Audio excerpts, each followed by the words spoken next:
people in the world by Time Magazine and was the Financial Times Person of the Year in 2009. He served on the boards of a number of nonprofits, including the New York Historical Society and the Robin Hood Foundation. Jeffrey Immelt is a business executive currently working as a venture partner at New Enterprise Associates, one of the world's leading venture firms. He was previously the CEO of General Electric from 2001 to 2017 and was named one of the world's best CEOs 3 times by Barron's. He also chaired the President's Council on Jobs and Competitiveness during the Obama administration. Mr. Immelt is the author of Hot Seat, What I Learned Leading a Great American Company, available now. Highly recommend it. I know it's the thing to be reading now, and what a great opportunity to do so during this time. Copies of the book can be purchased on Amazon or from your local bookstore, whatever is better for you. Until very recently, Meg Whitman was the CEO of Quibi, mobile-only media technology platform. Prior to Quibi, she served as CEO of Hewlett-Packard Enterprises and president and CEO of Hewlett-Packard Company. Before HP, Meg ran for governor of California in 2010. Prior to that, she was the president and CEO of eBay, where she oversaw its growth from 30 employees and $4 million in annual revenue to more than 15,000 employees and $8 billion in revenue. Stellar numbers by any and every measure. She's also held executive level positions at Procter & Gamble, Hasbro, Disney, and Bain. Ms. Whitman is also the national board chair of Teach for America. So that is quite the set of credentials, an extraordinary set of guests. Thank you again to all of them for joining us. Thank you to all of you for coming and joining us tonight. And now let me please turn this over to David. Thank you very much, Mark. Thank you very much for the kind introduction. And thank you all for joining us on what is clearly an all-star panel. And we're going to talk tonight about leadership in times of crisis. As you all know, it's probably easier to be a leader when things are going well, but when you really have bad times, that's when real leadership becomes to the fore. And so we're going to talk about that. And let me just ask you, Jeff, at the beginning of this discussion, you became the CEO at the age of 45 of General Electric the day before 9/11. You were succeeding Jack Welch, a legendary CEO who'd been the CEO for 20 years before you. When 9/11 happened, a lot of your businesses, insurance, and other things began to have some problems. Did you say, I'm not ready for this job? Or Jack, can you give me a hand? Or what am I going to do? What was your feeling on 9/11? David, I think first, David, thanks. And thanks to Meg and Lloyd. Great to be with all of you on the 92nd Street Y. Look, I woke up September 11th, and I was in Seattle, Washington to go visit Boeing at the time. I was shocked, like all of our citizens, kind of watching what took place. To your point, David, it was we were right in the middle of insurance, aviation. NBC went almost a full week without advertisements, so it was a little bit overwhelming, I have to admit. I remember kind of calling Gigi Michelson, who was on our board at that time. She was a great woman and a great leader, and just said, Gigi, I feel like I'm going to be sick to my stomach all the time. Can you help me? And Gigi had this calm and reassuring voice that just said, look, nobody can do it better than you. Doesn't matter if it's your second day or your 100th day or 1,000th day. This is unprecedented times for all of us. So that was I was surrounded, I'd say, David, by really great senior people that kind of helped me through it. And I think, that was the first tail risk event that I'd ever seen. I went to work in 1982 and it was pretty much smooth sailing for 20 years. And then this takes place. And, I kind of learned that in a crisis, leaders have to absorb fear.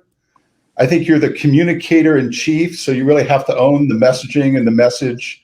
You really learn that you have to have a flexible point of view because the world changes almost every minute and every second. And I think the most difficult part about being in a crisis is you have to make decisions in a crowded room. You can't make them by yourself or with 2 or 3 colleagues. You have to make them in front of 20 or 30 people, and you really are just using your instincts at that point. Okay, Lloyd, you were the CEO of Goldman when the Great Recession happened, and Goldman became, like some of the other financial service companies, but particularly Goldman, I think a piñata a bit. Everybody in Congress said, let's beat up on Goldman. You had to testify in Congress about it. Members of Congress got the chance to beat up on you. What is it like when you are sort of seen as the symbol of Wall Street excess? And how did you decide to handle that? By being public, not public? quiet, be more vocal? What was your decision process? Well, I'll tell you, no choice, no problem. So it wasn't like I pulled a lever and said that was I'm going to really sacrifice myself. It was sort of in it. There was no place. There was really no place to go. Goldman Sachs always had. Look, America. It's part of the American culture to really hate concentrations of economic power. So, going back to Hamilton and Jefferson, looking at the paintings behind you, you remember, but it's Bank of the United States, always, always. And Goldman Sachs sort of, in kind of circles, there's finance, there's banks, and there's a special inner circle for investment banks and Goldman Sachs in particular. And so, part of that was because the role we played people made a lot of money. There was the issue of government Sachs at the time, because my last 5 predecessors, including Hank Paulson, were in the government at that time. And so, we were very much in the center of it, as I knew we would be. The funny thing was we became the focus of the mortgage business. Go try to get a mortgage at Goldman Sachs. We intermediated mortgages. We bought mortgages and sold them, but we were not an originator of mortgage. We weren't a consumer bank. But because we weren't a consumer bank, people didn't know us. We didn't communicate with the public. We were a wholesale firm. Meg knew us. Jeff knew us, but the person in the street didn't. And if there's no narrative about you, it's very easy to supply one. And boy, we were supplied one. And one of the awkward moments testifying on the mortgage crisis is really we were not the world's experts on mortgages per se. Okay, Meg, you win the award for the most picturesque background of all the people here, and that's not a Zoom background. That's your real house, right? Yes. Okay. So recently, you had a crisis situation. You were the CEO of Quibi, which was a new company, and you were ready to start, and all of a sudden, the pandemic starts. So you had to face the decision. Do you start your new company with all of its products and videos and so forth at the time that the pandemic is taking everybody's attention away, or do you decide to postpone it? And what decision did you make, and how was it to deal with that as the company didn't quite work the way you all had thought it was?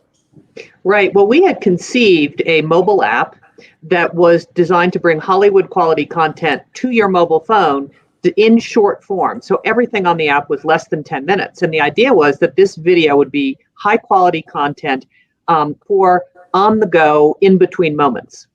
And so we were scheduled to launch April 6th of last year. And the pandemic hit. We all went home from work around the 15th of March.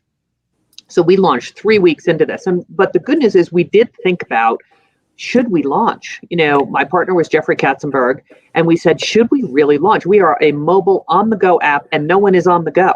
Like, what do we think about this? The problem was we had almost 200 people working for the company. We had scheduled out our entire launch, which we had to, make some changes to, but we couldn't figure out exactly what we would do. Would we wait 3 months, 6 months, 9 months? No one knew when the pandemic was going to be over. I think at that time we thought it was going to be a shorter time than it has turned out to be. And we weren't sure what we were going to do with the people. So we basically said, we're going to launch and we'll use it to some degree as a beta. We'll see what we learn, we'll figure it out. And so that's the decision that we made. And I think it was the right decision because I'm not sure what else we would have done. What would you do with 200 people? And you can't say, okay, everyone go home and come back in a year. So it was a very difficult decision, but I think we made the best decision given the information we had at the time. Okay. Well, I have a question for all of you. Why don't we just go in the same order? For all of you, is when you have a crisis, is it really an exaggeration to say that the leader, the CEO, can really make a difference, or are events beyond your control? And honestly, you're just playing catch up and you're doing the best you can to be ahead of events, but really events overtake you. Jeff, is your view that the CEO can really make a difference in the time of crisis, or the events overcome you? David, not all crisis is the same. I would say 9/11 and COVID are ones that were kind of macro shocks that basically everybody was more or less in a similar position in those two situations, as terrible as they were. In the financial crisis, as Lloyd can tell you, you had to make decisions every day. I mean, I think who was leading the company and how quickly the board could move and things like that were every day. Probably the most important decision I ever made was doing an equity raise with Goldman at my side on like September 30th of 2008. And if we went out on a Monday, we would have gotten crushed. And we went out on Wednesday and raised the money. And that was just like, you really had to balance the company every day. So I think by and large in a crisis, it helps to have a steady hand, and the CEO can provide that. And the other thing you do, David, is you take the heat, right? You absorb the fear that everybody's feeling that works on the team with you. But the financial crisis was different in that regard. So Lloyd, what do you think? Is it a leader? I think that's right. I think you're sort of like, look, there's a lot of, you have to make right decisions, not wrong decisions. You have to do it timely. You have to communicate all those things. But also, your temperament and your approach and your equanimity matters a lot. You're a little bit like a steward or stewardess on an airline, and all of a sudden there's turbulence or there's a noise you don't expect to hear, or the engines suddenly sound different. Everybody looks at the steward or the stewardess, and if he or she is in a panic, everybody has a heart attack. And if they look serene, and so, I in reading Jeff's book, I can sympathize. You're on these things, you get on an airplane, you're cut off. When you land, you don't know whether your stock is going to be $2 or $200. You don't know whether someone will have called up. You're worried about your liquidity. And yet you have to go through your meetings and your paces, because if you bailed out of a meeting, oh my God, everybody would go nuts. So you have to internalize and absorb those pressures. And then you have to do all the right things and make more right decisions than wrong decisions. And also have in the back of your mind that most of the time people think the world's going to end, but it doesn't.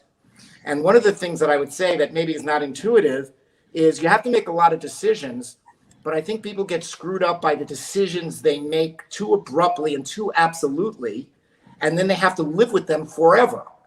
Whereas I think most of the time you just realize statistically, things don't really, go to zero, things don't really blow up. People think there's a whole insurance industry that has a lot of market cap because they charge you more than the fair value for taking away your risk. And you have to remind yourself that people are risk averse and that things generally work out. Okay, Meg, what do you think? I think crises do absolutely test your leadership skills. It is the most difficult time, I think, to lead, because everyone is losing their head. While they're losing your head, you have to keep yours. You have to stay focused on what the most important things are. Both Jeff and Lloyd said, you got to make more right decisions than wrong decisions, but everyone is watching you for your cues. How are you handling it? Are you remaining calm? Are you focusing on the right things? And I think it's a real test. And often in a crisis, things are happening really fast. And so it's not like you have a couple of days to figure things out. Sometimes you have an hour to gather all the best data that you can and then make the very best decision that you can. So I think it's a tremendous leadership test, and it tests your intellectual capability, your ability to synthesize all the data, your ability to get the right people in the room, and then the ability to project calm and equanimity when inside you're thinking, this is really not good. So maybe just a quick story, like in 2008, one of the things that determined whether or not we were going to do our equity raise was whether or not Congress was going to pass TARP over the weekend. And for people probably watching tonight, that was $700 billion, and it didn't pass, right? It failed. So we didn't go on Monday, and we waited a couple of days. Now, and with COVID, $700 billion is a rounding error compared to where the programs are going today. So it just shows in a decade how much has changed. So all of you were picked by Lloyd. You lost your lighting. It's got a power outage in Florida. Today, David. All right. Well, I'll keep going on. All of you were picked by somebody else to be the CEO. So somebody calls you up one day and says, you're my choice to be the CEO. So you, Jeff, won a famous three-way race that Jack Welch was running.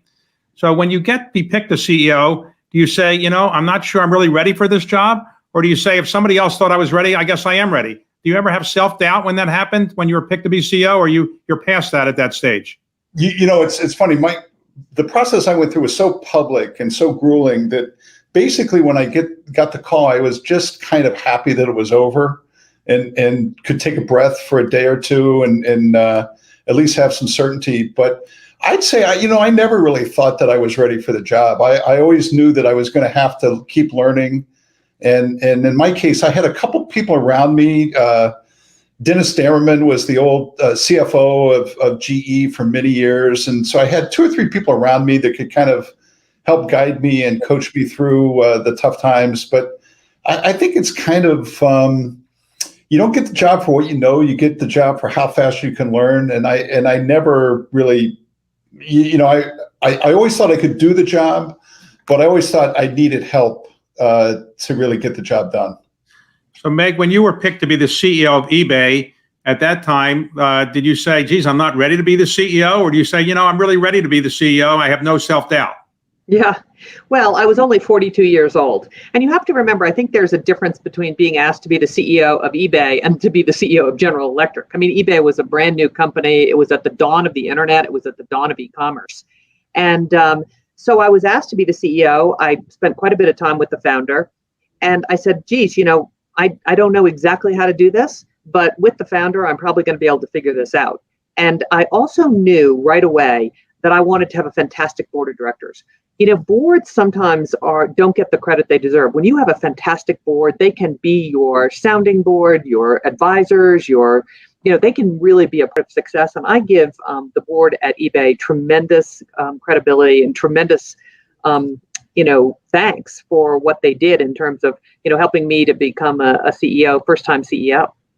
There weren't that many women CEOs in those days, not that many now either, but were you intimidated by the fact that most of the people were men who you were working with?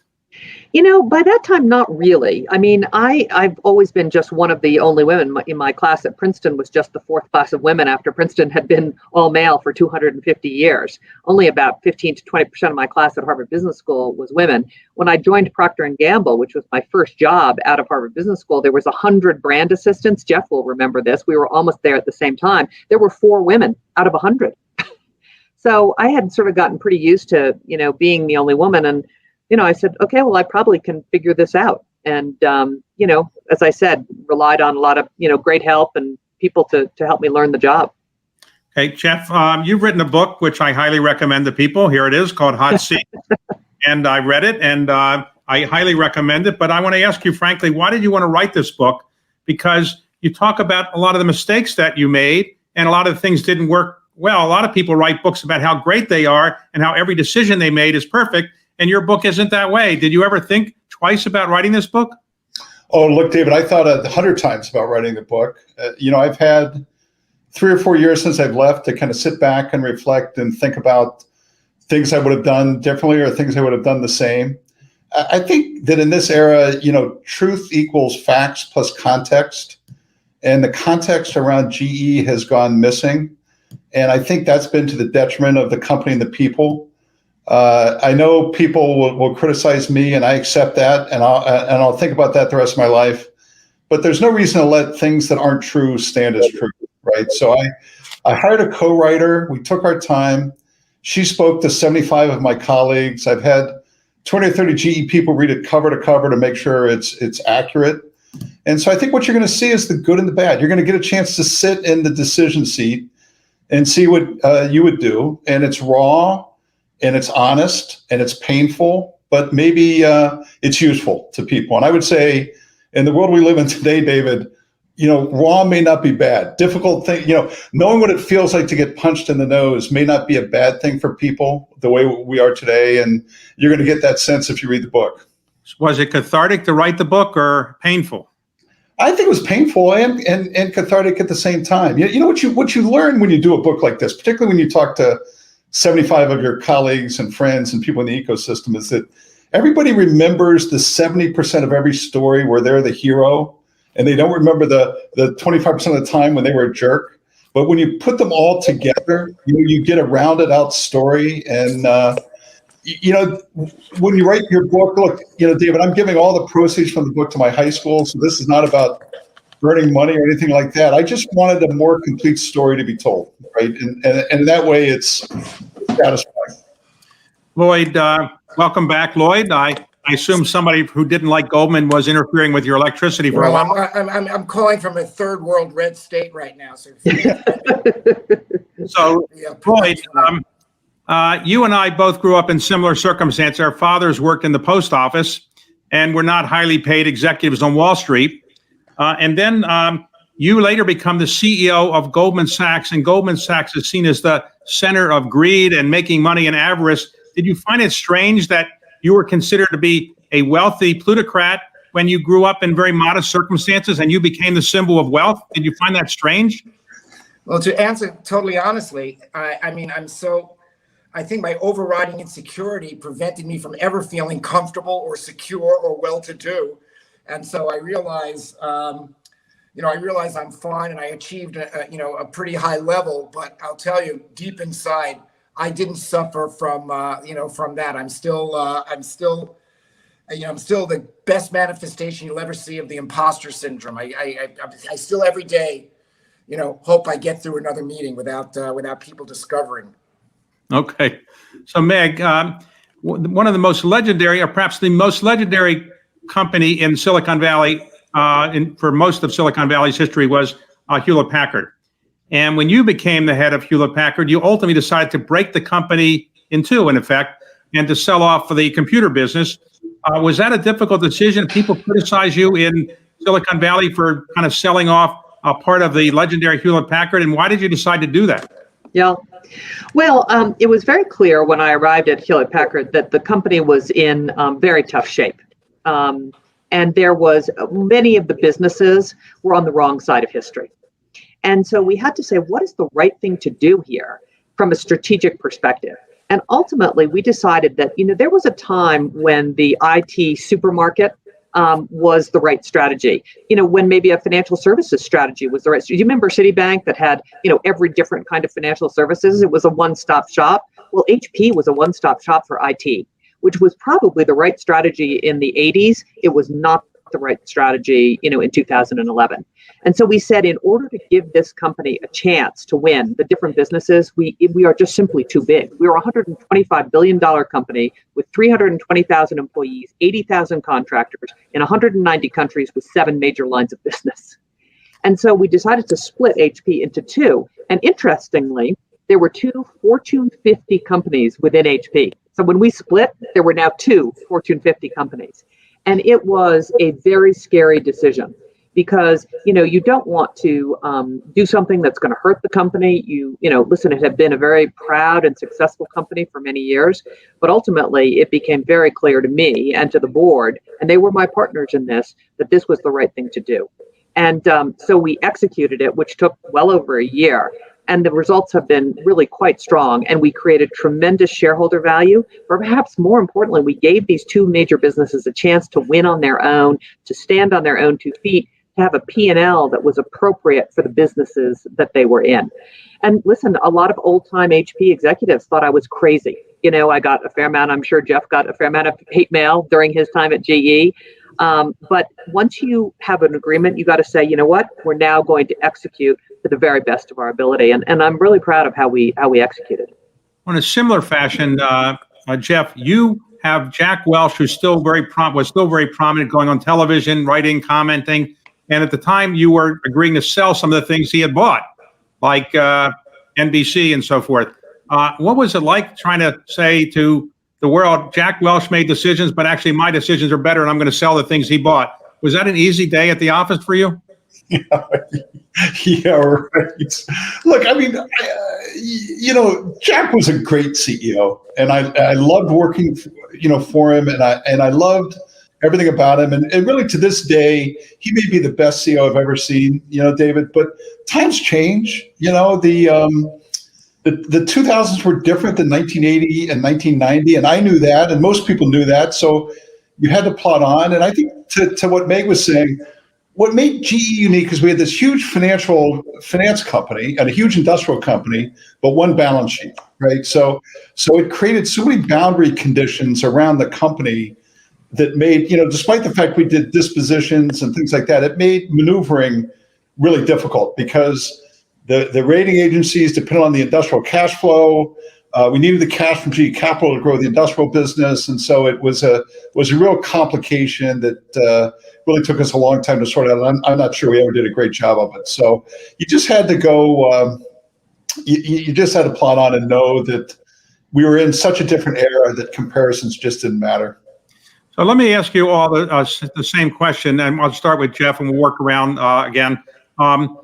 What is it like at the top? It said that leadership is a lonely kind of situation. When you have a crisis, do you say, I'm going to talk to my board can console me, I call them every day and ask their advice?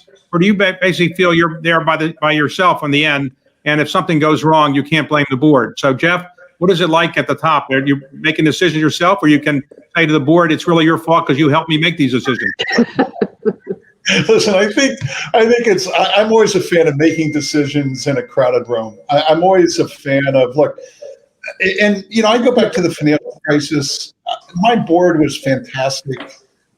We had so many crappy things that we had to review with them every day, and there was no finger pointing. In a crisis, David, like sometimes people come in and they say, look, we have a fire, let's all grab a hose and put it out. That works. Sometimes people come in and say, we had arson in the company. Let's figure out who's to blame and who we're gonna throw under the bus. But I think with a good board and a good management team, you're always pulling on the same way. Decisions get made in crowded rooms where people have their voice, and then you move on. So I was very reliant on my board in a crisis, as I was, the handful of people that I really trusted in the company. Okay, Meg, is it lonely at the top, or do you can say the board is to be blamed with you if something goes wrong? Listen, in the end, the CEO is ultimately responsible, but it is the obligation of the CEO to involve the board and, frankly, their senior leadership team. I'm with Jeff that, the more points of view you have, the better decision you're going to make. And the job of the board is to pressure test. Are you making the right decision? Is the strategy correct? Are you doing the right thing for customers? So, but in the end, it is the CEO's decision. And one of the things that I think is super important, and it's what I admire about Jeff, is you own your great decisions, but you also own the decisions that you wish you'd made differently. Listen, Jeffrey Katzenberg and I own the failure of Quibi. We laid out the strategy. It was the right idea. We executed, and it didn't work. And we had to own the fact that it didn't work. And so I think that's a sign of good leadership, which is, if there's a decision that you wish you'd made differently or a failure that happened, you have to own it. And I think you get a lot of credibility with your people, with investors, for owning your mistakes and not trying to lay them off on someone else. On that particular decision, you stopped the company before you spent all the money you had. Exactly. You could have spent more money. Why don't you spend all the money you had and then say there's no money left? Why actually give the money back to the investors? Why did you decide to do that? Well, perhaps had we been much younger and less experienced, we might have done that. But it was very clear by the October timeframe that, at least in the context of Quibi and COVID, this was not going to work. And we knew we could spend all the rest of the money and ultimately, be in the same position. And so Jeffrey and I put our heads together along with the board and other senior leaders and said, what should we do? And in that 6-month time that we had the company, we did a number of pivots. It's not like we put up a white flag in a short order. But we figured out that this was very unlikely to work in the context of COVID, and maybe we just didn't have the right product market fit. Better to acknowledge that and give shareholders some of their money back, as opposed to just run it to the end with the same result. And so it was a difficult decision. A lot of our employees said, well, shouldn't we just try longer? We said, you know what? We think we know what the answer is going to be here. And that is the benefit of experience, pattern recognition. People say, I've seen the movie before and I know how it's going to end. And we had a sense that we knew how this was going to end. And so the right decision was to return cash to shareholders.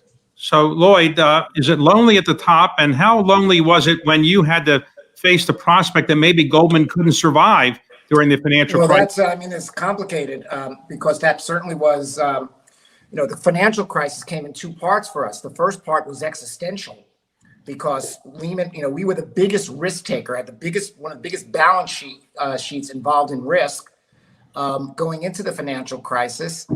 And, fortunately, we had excellent risk management. We bought, we sold, we were largely flat. We didn't lose money. Our kind of the other firms, in some cases, went out of business, but even the ones that stayed in business lost tens of billions of dollars. We didn't. And so we navigated the existential part of the financial crisis very well. But then we got hung up on the reputational side, because there was a 1 minute in between those two parts where they said, gee, how did you do it? And the next minute they were saying, how did you do it? Because what happened, of course, was we were transacting in the mortgage market, in the wholesale mortgage market. We were buying and selling, and always, because of our risk management culture, trying to be balanced in that. When we went in front of Congress, they said, well, how did you achieve that balance? You were accumulating mortgages. How did you do the other side and get rid of that liability? I said, well, we sold it to clients. I said, you sold those noxious, toxic securities to your clients? I said, yes, because we bought them from clients and sold them. We were an intermediary. We didn't know how the world was going to evolve. And that became the colloquy that went back and forth. You're selling toxic things to your clients. I said, yes, and we're buying them because who knew they were toxic until they became that way. In terms of the first question, I got much more. I had a board meeting every day at 4:15 after the market closed. I made it optional. You don't have to get on. Of course, everybody got on because it was a critical moment. And we shared everything. But my real energy draw was not from my board. It was from my colleagues. Frankly, I grew up, half of my career was under the private partnership Goldman Sachs, and half was under the corporate. More than most CEOs, I was my culture was a senior partner. And there's a real consequence to that. In a partnership, you mutual agents, there was probably I did probably a lot more cajoling than Jeff had to do, a lot more explaining, tolerate a lot more rounds. Ultimately, it was my decision, but it was a lot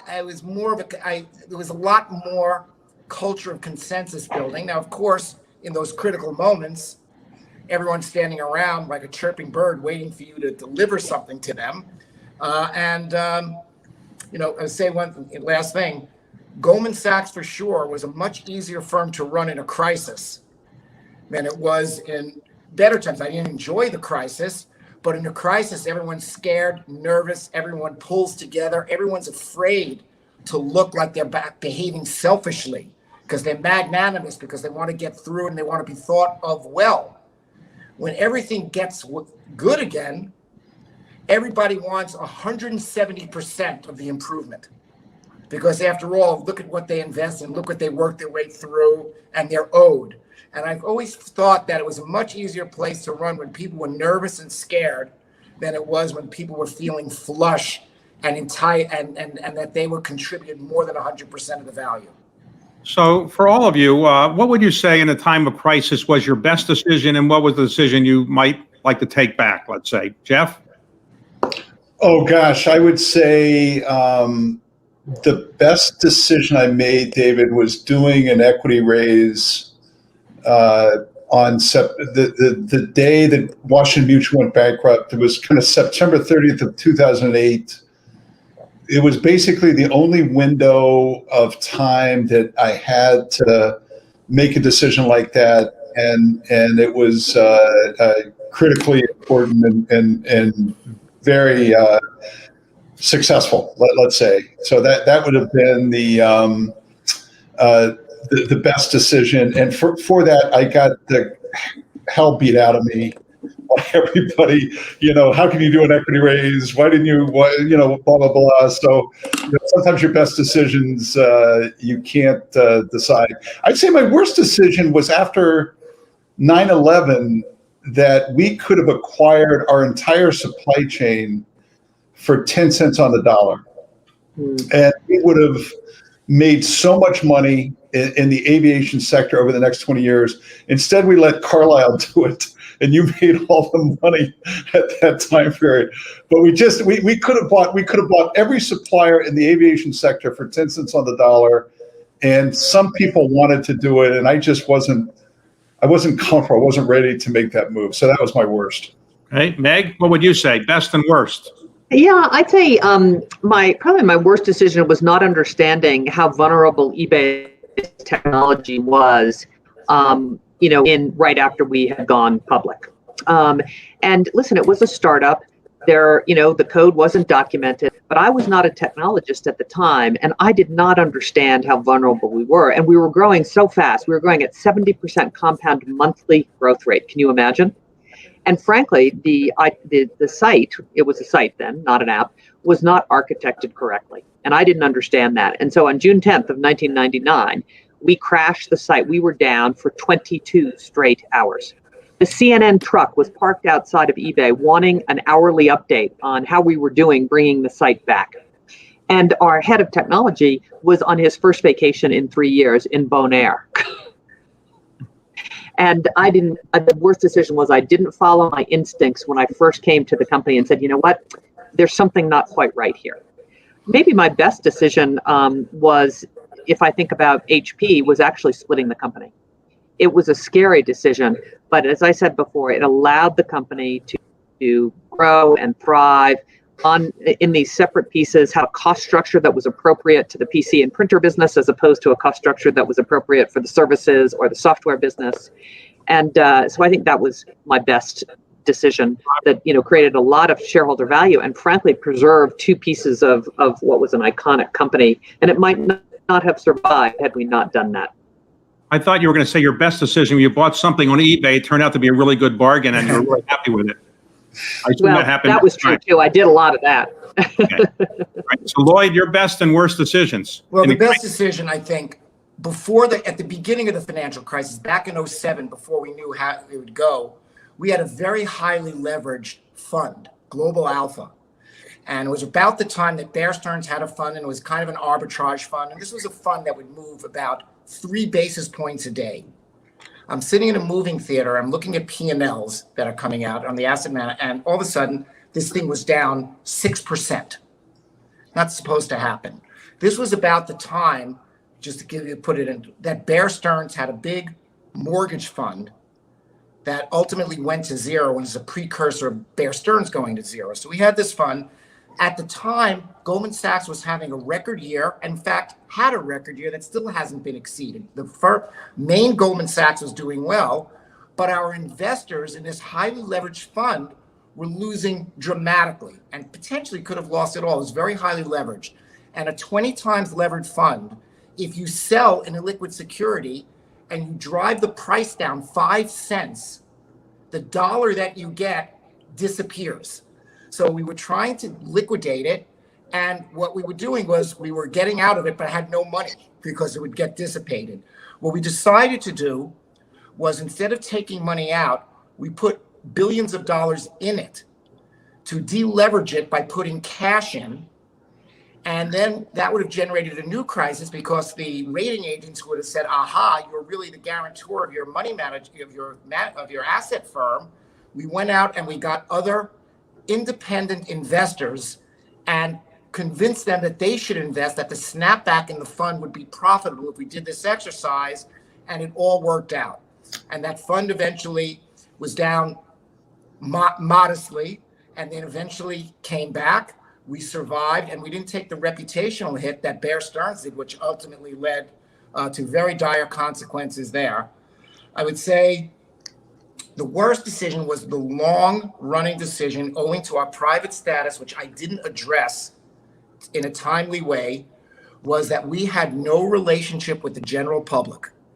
And it turns out that the taxpayers who fronted the TARP money and all those things, another name for them is citizens and consumers. We had no consumer business. And our entire PR staff was to keep our name out of the paper so that our clients could be featured. And at the end of the day, that omission was something that it turned out to be highly consequential and adverse. And I spent the next 10 years or so trying to repair that in a sensible way. So both of you, or all three of you, have had highs and lows. We've talked to some of them just now. But would you recommend the job of being a CEO to a friend of yours? Would you recommend it to an enemy of yours? And if a child of yours came along and said, I want to be a CEO of a publicly traded company, what would you say to that child, or your friend, or your enemy? Do it or not? Jeff? Oh gosh, it's an honor and a joy to be a CEO of a company that you love the people, and you get to see, kind of how an aircraft engine is made and what it means to sell in China, and get a chance to experience all those things. In my case, David, my dad worked for GE, so it's been a part of my family that gives me, a sense. And so I think that's, look, it's a joy. Now, life has ups and downs, right? So no career, no life goes in a straight line all the time. But the bad days make the good days feel better. You need a few bad days in between to allow you to appreciate a good day, right? So we tend to gravitate to the bad days, but all the leaders that are going through COVID, that experience is going to make them a better leader on the other side. Right. So when you became the CEO, was your father working for you then? No, he had been retired, right? So he was, I'm not sure I would know how to do that, David. I'm sorry. Okay. Yeah. All right. So is the aggravation factor worth it? And would you recommend this to a friend, an enemy, or a child? I would recommend it. I mean, it's the experience of a lifetime, and you learn a tremendous amount. You end up being very good friends and colleagues with your team in the good times and the bad. And it's just one of those incredible experiences that, as Jeff said, there's ups and downs. But I think the ups and the joys far outweigh the downs. And so I would recommend it to anyone. I think it's a really, really great experience. And you personally grow a tremendous amount. Lloyd, would you recommend this job? Yes, David, it depends on who you are. You're in the arena and you get bloodied, but you're in the arena. And so if you're the type of person that wants to have a consequential life with some leverage to it, you can ask the same question. Would you go into the government and subject yourself to a Senate confirmation and take the heat of the political process? It's not for everybody, but if you're the type that wants to have a consequential life and be in the arena, there's a lot of risk that goes with it, more risk today than some of Jeff's predecessors had, because the adoration isn't there and the criticism is there and the media is very aggressive and the Congress nobody thinks what's good for General Motors or General Electric is good for the USA anymore, or at least not enough. So with all that in mind, it's still highly consequential, and I don't regret any of it, even though from time to time we'd get bloodied from it. Okay, so we have 15 minutes left, and I would like to have questions now from those who are viewing, and I'm going to read some of them that have already come in. So the first one is, what would be your advice for young people, Jeff, Meg, and Lloyd? What would your advice be for young people who want to go into business or want to rise up in the business world? Yes or no? Is it worth the doing this or not? Oh gosh, I think I think the answer is yes, in terms of what you can do with other people. I sit now in Silicon Valley and you see the immense amount of innovation and technology that's going to be life-changing. You pick your industry and you can drive it. And I think just the energy of changing the world is still there. I think one of the things that's different today, David, with young people is all of them think they can start a company. I don't know about Meg and Lloyd, but I never thought when I was getting out of school that starting a company was actually, like something I could do. And now, I teach a little bit at Stanford Business School, and, easily 40% of the class is just going to leave campus and go start a company. So I think that's another aspect that young people can do today that they couldn't do, when I was getting out of school. Look, my son just graduated from Stanford Law School and Stanford Business School, and he's now in a 2-person startup. I said, you didn't need those degrees for all that, did you? Meg? What was your advice? So I think a couple things about advice. One is, I do think, and this will sound somewhat like motherhood and apple pie, but find something that you love to do. If you love finance, do that. If you love marketing or you love fashion or whatever, find something that you love to do, because you're going to spend a lot more time at work than you are almost doing anything else. And you'll be better at it if you love the industry and you love the people that you work with. So that's the first piece of advice. The second piece of advice that I would have is don't overlook getting well trained. I have to say my time at P&G and my time at Bain really, really helped me. I mean, I learned things at P&G that I still do today. And so you can jump into a startup and you're going to learn a lot that way too. But if you feel like, you just need 3 or 4 or 5 years of just getting well trained, there's no substitute, I don't think, for going to an academy company. And so I would really recommend it. Lloyd, what would you recommend to young people? So my advice because I get asked, what should I study? And everybody thinks I'm going to say economics or statistics or business. I think it's very important, and I think it's timely to say this. It's very important that people become a complete person. And one of the problems with, the cool kids today don't graduate from, don't go start a business after they graduate. They drop out or they don't enter school because they want to go race right in to do it. The fact of the matter is, it's for your edification. It's for becoming a complete person is for you, but it's also part of your success. You want to be interesting. You want to be the kind of person that other people want to engage with. There's a lot of analogies and parallels. Learn history. It doesn't repeat, but it rhymes. You'll be a better person, and people will want to engage. I think you'll be happier, but if you don't care about your happiness and just care about success, you'll be more successful. So I tell everybody, your undergraduate years is for liberal arts. You'll learn the intricacies and the details and the technicals of your profession, either in a training program at GE or Goldman or P&G, or you can go to graduate school if you must. But don't skip the opportunity of becoming a well-rounded, more complete person in your undergraduate years. What did you major in, Lloyd?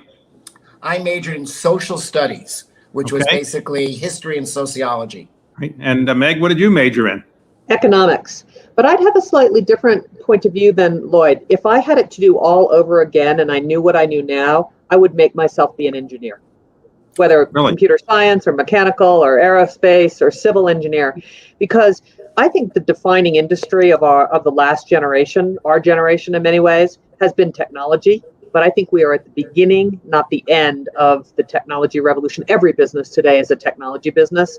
And I think that discipline around being an engineer, by the way, it was easier to be an economics major, but that discipline about being an engineer, if you have any aptitude for it at all, I advise people really think hard about being an engineer. Major in engineering, but take Shakespeare. Okay, and I would follow up, David, on what Meg said. If you go back and study the curriculum on schools over 100 years or something like that, you see how they change over time and how liberal arts change over time. And to Meg's point, I think kind of life sciences and computer sciences are going to be the liberal arts of this century because they're just going to intersect with everybody's life. So I think some of that changes. Okay, so how has COVID changed the nature of work? Jeff, how has COVID changed the nature of work? Oh, look, I think there's short term, right?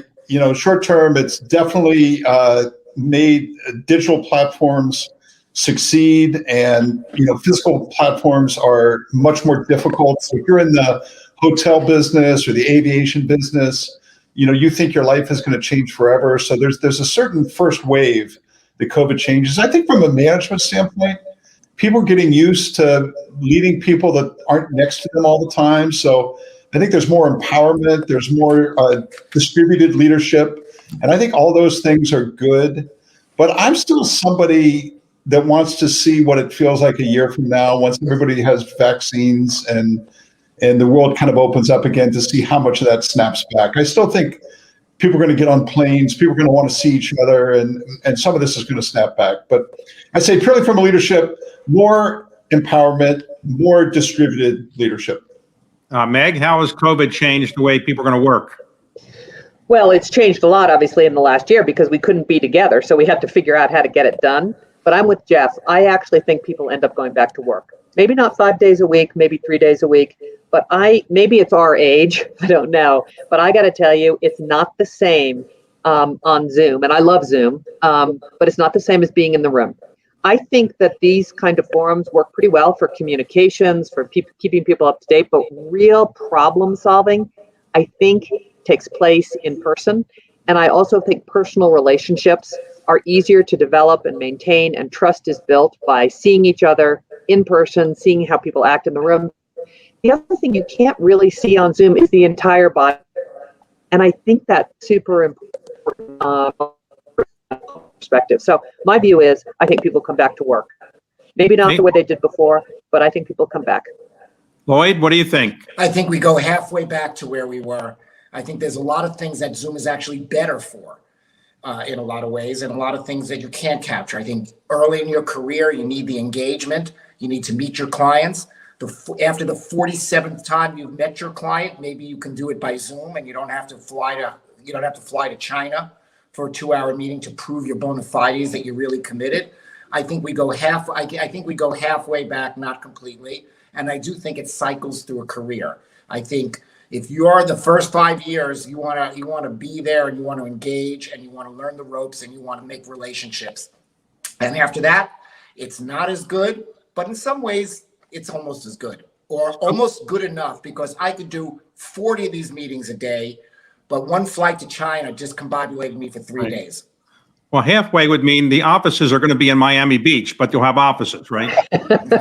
I think we'll have, well, that's a cycle that Okay. goes, we'll Another question, sorry, that we've had come in is, what business leaders do you admire and what companies do you admire? So, Jeff, looking at the situation today, are there 1 or 2 business leaders you admire today and 1 or 2 companies you really admire today? Oh, David, so I always go to Fred Smith at FedEx, because Fred started as an entrepreneur with one plane and has grown himself and the company over decades. And he's my hero because, I called him maybe 18 months ago and said, "Hey, Fred, I'd like to introduce an additive manufacturing company to you." And he said, "Oh, I'm glad you called. I'm studying that technology right now." And he's so fresh and pure. And I love Fred. I'd say as a company, look, you got to look at what, you have to look at what Elon Musk has done, across a number of different industries, and really admire, kind of what he's done, what he's doing. Just bold and executes pretty well. Hey, Meg? I'll pick 2. I admire many, many leaders and many companies, but we only have time for 2. The first is Microsoft. You got to hand it to Satya Nadella. I mean, he took a company that everyone had sort of written off in 2011, 2012, and turned it into one of the top 3 most valuable companies in the world by a very simple message: cloud first, mobile first. And he's done a spectacular job.